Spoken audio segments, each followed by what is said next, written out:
so there's another. I don't know if we could call it experiment. It's been more than an experiment now that's been taking place in Belgium and the Netherlands, I think. And that's called the G1000. And that's been using the principles of sortition to bring in citizens. And I know that you're involved with an initiative here in the UK to create a G1000 that's going to take place in Cambridge. So yeah, maybe it'd be great to hear about what is a G1000. What does that do? Yep. It's interesting that the G1000 has changed a little bit everywhere it's been used. So where it was first done in Belgium, it was after the government there, or the parliament had failed to form a government for some ridiculous amount of time, 600 days or something, and people there said, okay, there must be a better way to do democracy. And they thought, David van Riebeeck, author of Against Elections, came up with this idea of a G1000. And they randomly selected through, I think, automated telephone dialing or something, 1,000 people to come together to talk about the political situation in Belgium. This inspired the Dutch, to some people in Amersfoort in the Netherlands, to do something similar, but they made it a very local event. So up to 1,000 randomly selected people from Amersfoort came together with politicians, civil servants, employers, and some people from civil society, just to talk about what their dreams were for Amersfoort and what they would like to see change or happen in Amersfoort. That has then spread to, I think it's up to 10 or 12 different cities throughout the Netherlands. Actually, there's been another one in Spain, in Madrid, just a few weeks ago, from what I've heard, where they did another G1000. I haven't actually read much about that yet. But we're going to bring the Dutch model to the UK in Cambridge, where we will randomly select up to 1,000 people from the Cambridge area, bring them together to talk about what their dreams or what their ideas are about how to improve Cambridge or improve their experience in life in Cambridge. And then we're hoping that will kick off a series of events throughout the UK. That's our aim. But it's basically just people talking about what they would like to see happen in their local area is the model that we're running with. Mm-hmm. And as I understand it, the idea is to bring in the whole diversity of the local area, isn't it? So from what I understand, often if you have, let's say, a town council meeting, you'll get the usual suspects coming in, the activists or the people who are fed up with the parking in the area or whatever it is. But with the sortition, with the random selection, you have a large number of citizens that are brought in who don't usually get to discuss these matters. And on top of that, as I understand with G1000, you're actively kind of looking to bring in people from all the levels of the local system. So it's the council as well, there's business and there's civil society. It's to get the whole kind of whole system in the room is how the G1000 people talk about it. Yes, the random selection is key. And that's the problem with any open forum, is that, of course, if it's an open forum, the people that attend will be the disgruntled, the ones with vested interests, the ones with their pet project to push. So that's what we avoid more or less completely with the random selection. If you're not one of the few thousand people who get this invitation, then so it also means that people who would not normally attend political meetings or would not normally engage in these discussions are invited to attend and are dominant in those meetings. But yes, the Dutch model is to try to get the whole system in the room. So we also invite councillors, employers, civil servants, civil society, to sort of create a sense of ownership and sort of buy into that system so that they also can see the value of that system. And what the Dutch experience is that, of course, the people who go there come out of that room amazed. Oh, why can't we? We should do this again. We should do this more often. It's been a really great day. But interestingly, also the politicians come out of those meetings amazed and say, oh, wow, people are really nice and can be, because of course they're always confronted with the people who have a grudge or something, not a grudge, Or who angry about something. Yeah. Yeah. And so they confronted with just normal everyday people who really want to help make their city a better place to live is also inspiring for those people. Yes. Here in London, we have this, as you know, this democracy group, and one of our members went to witness one of the G1000s in just recently in Rotterdam, or near Rotterdam. And I think one of the things she said that really struck her was just this amazing energy in the room, the real buzz, the real sense of vibrancy, and I guess this very positive feeling of the potential of people to work together on things. Yeah.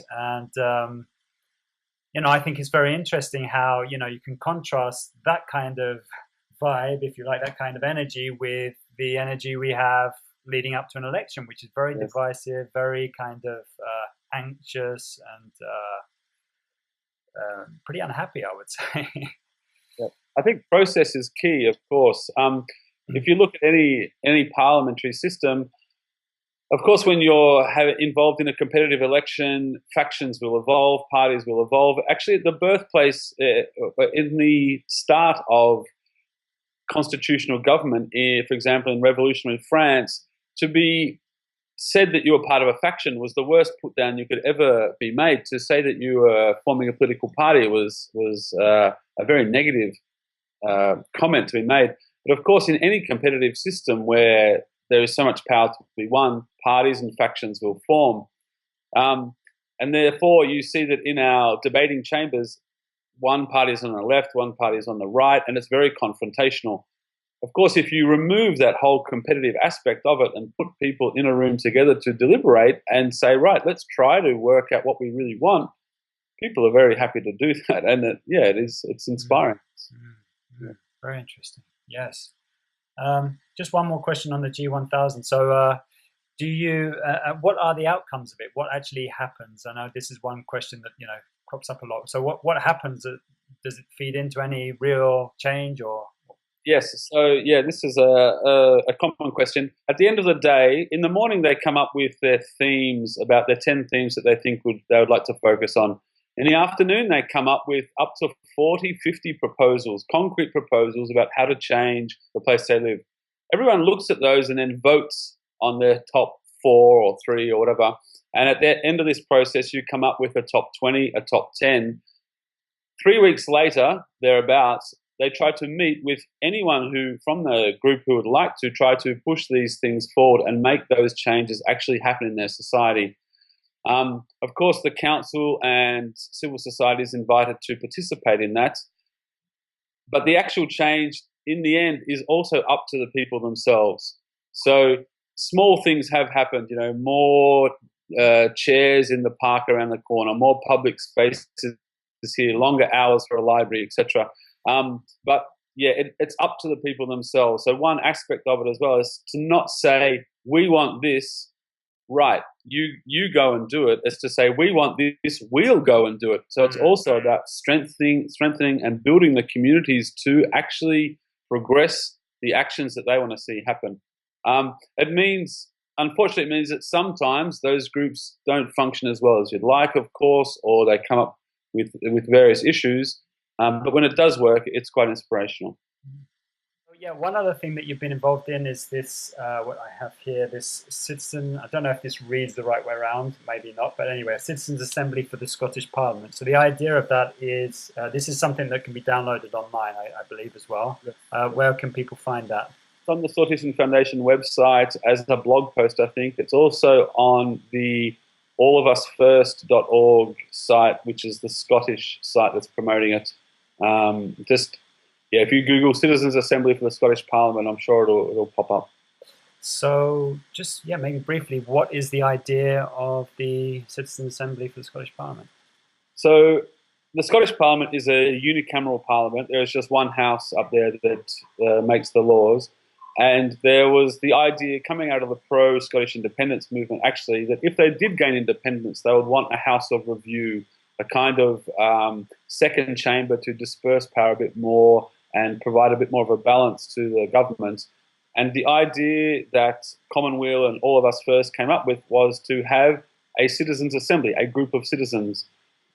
But how would they populate that assembly? They thought, well, actually, we should use random selection. We should do it like these other citizens' juries, policy juries that have happened around the world. So they got in touch, or I got in touch with them actually once I heard about the idea, and they asked me to write this policy proposal. And it basically details the questions you would like to see answered before you institute an actual second chamber of government that was constituted by randomly selected citizens.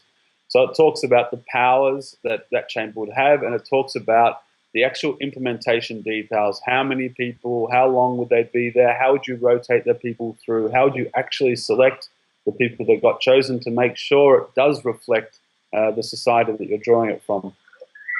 They're busy pushing that up there, and they've had a lot of positive response from the members of their organisation, from the Commonweal organisation, and yeah, we'll see what happens. We'll see if sure.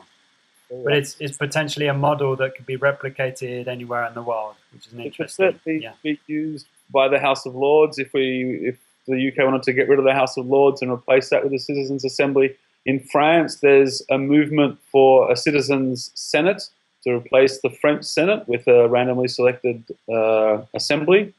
A couple of presidential candidates have put that in their manifesto. It's actually been being promoted for quite a few years in France. So yeah, it is something that could easily be implemented around the world. There's actually a conference in the US in September about the legislature by lot, and it's basically pushing the same ideas. Mm-hmm. Oh, fascinating stuff. That's really great. So yeah, I guess it'd be nice to finish off just by, so there's something that's starting out, these things are going on. How, if people are listening to this and they feel inspired, how can they get involved? What can they do? Sure. If you'd want to know more, you can, of course, read my book, End of Politics, Time for Real Democracy. Otherwise, you can sign up on sortitionfoundation.org to the Sortition Foundation newsletters. You could check out G1000.uk to see, and if you're in your local area, you think, hey, that'd be great, you could definitely get in touch with us through that site and say, hey, we're over here and we'd love to do a G1000 in our area, and we will give you all the support we can to do that. Yeah. Right. And I guess that's potentially a model that could happen potentially anywhere in the world. Yes. Actually, I have been in touch by someone who's moving to Chicago and said they'd like to do it in Chicago. Yeah, it could happen anywhere. Also, this second parliament idea, if you want to push that in wherever you may live, you're more than welcome to use the ideas in that pamphlet, modify them, adjust them. Yeah, the last thing would be this blog, Equality by Lot. It's a group of people discussing sortition, discussing random selection in a more wider variety of contexts. It's worth checking out if you're interested. It's been really interesting and very inspiring to hear of a really different way of doing democracy. So thanks so much, Brett, for this interview. No worries. Thanks, and yeah, good luck with it all. Yep. Cheers. Thanks. Cheers.